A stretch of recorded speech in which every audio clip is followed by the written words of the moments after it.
Well, hey guys, how you doing? Welcome back to my YouTube channel. Thanks for being here today.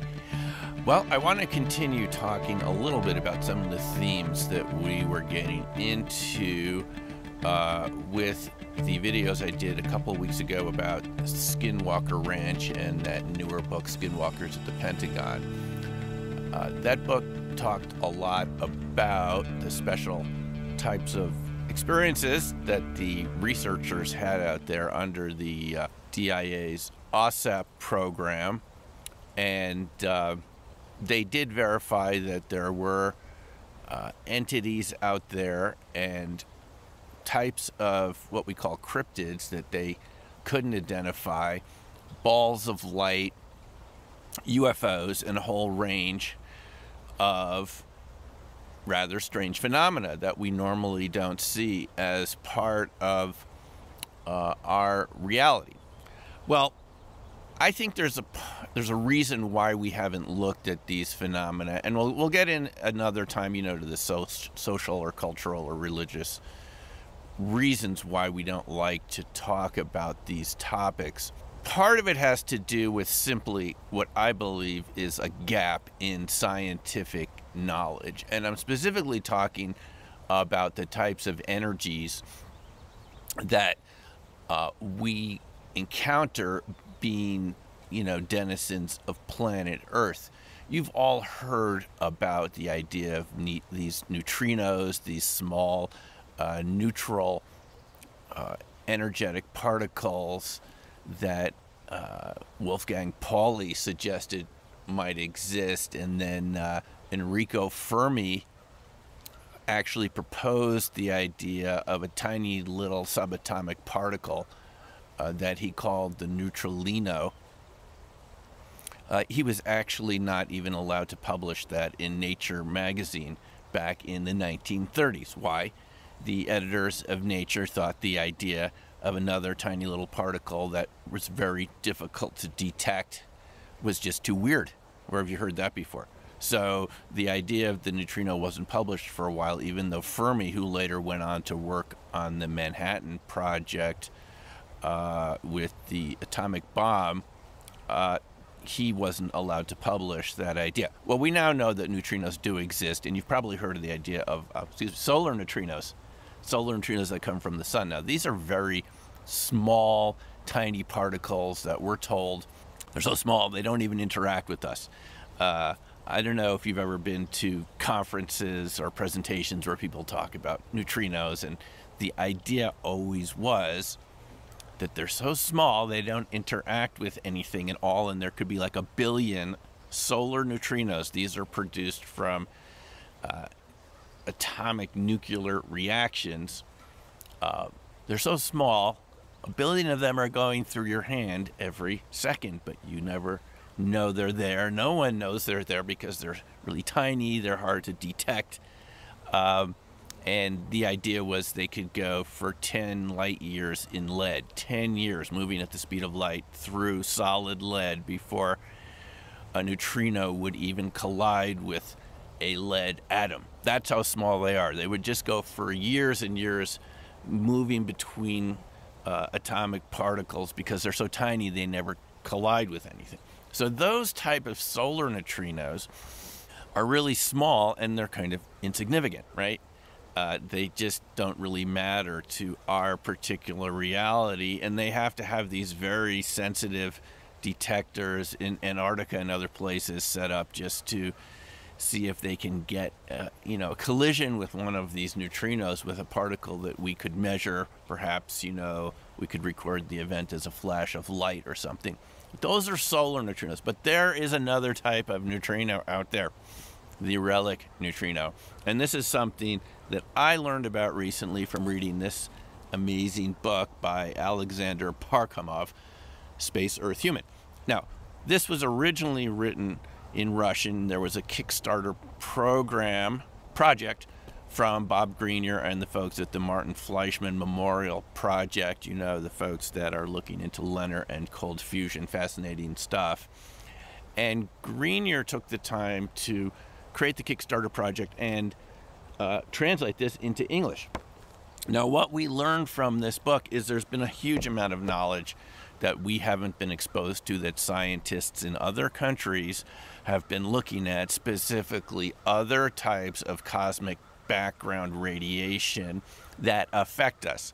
And here's the interesting point about this book, is that these primordial neutrinos that come from a relic of the Big Bang, right around the period of the Big Bang, just a second after, we're told. These particles are all over the place. They're streaming throughout the universe, and they're gravitationally lensed by things like the sun, by the Earth, by the moon, by other galaxies. And as these relic neutrinos, which are relatively slow, somewhere on the order, nowhere near the speed of light, maybe 10% of the speed of light, they're slow, they have a larger wavelength than the solar neutrinos, and the wavelength is on the order of microns to millimeters. So that means that the energy of these neutrinos, which are always streaming down on us, interacting with all biological systems all the time, the so-called de Broglie wavelength of these particles is large enough that it interacts with us, with cells, with groups of cells. If you look at this chart, which I'll put up here, you'll see that a single primordial neutrino, slow neutrino as they're called,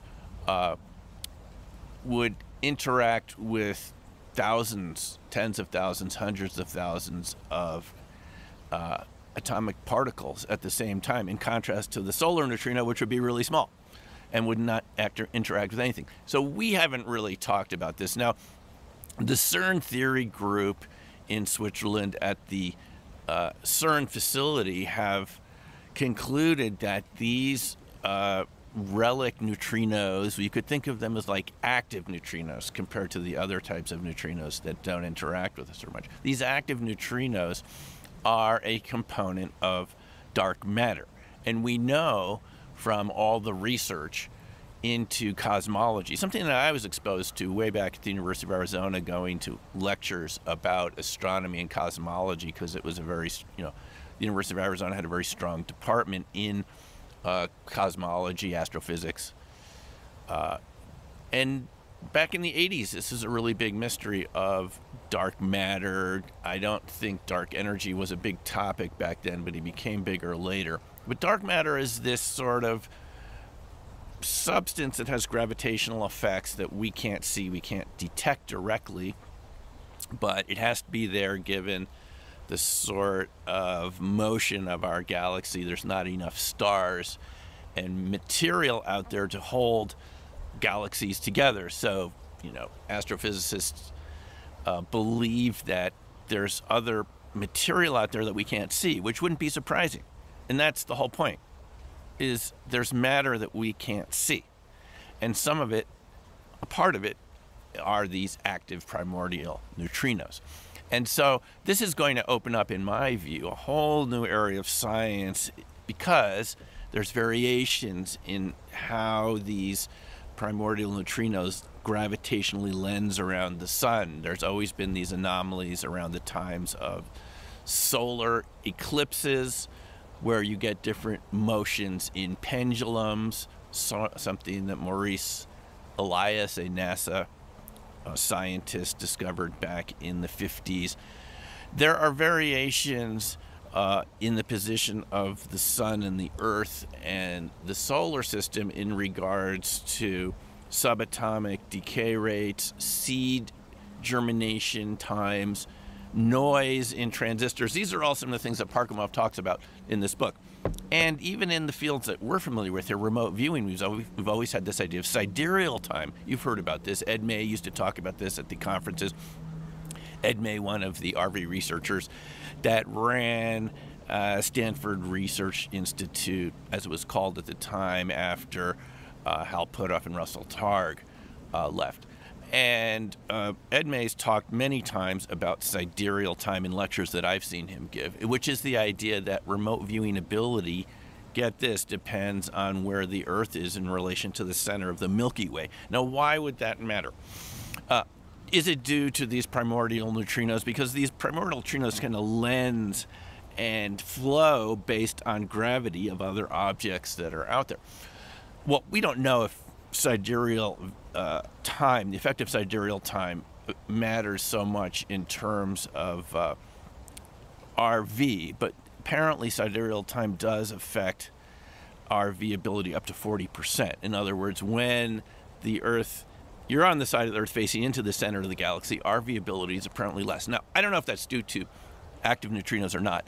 It could be due to cosmic rays and high energy particles of another type, but it does suggest the idea, something that is still really new to me, that our position of our Earth relative to the Milky Way and other galaxies even could affect biological processes.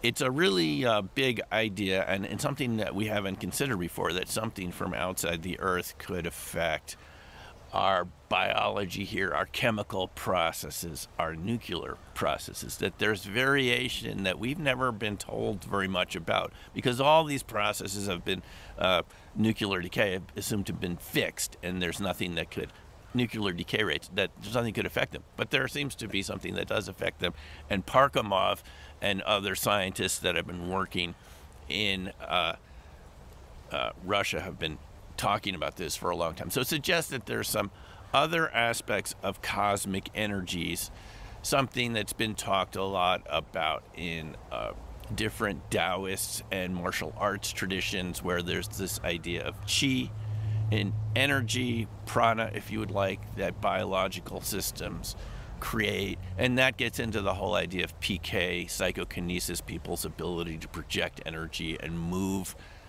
and bend and shape materials without physically touching them, something I've seen demonstrations of while I was in Japan.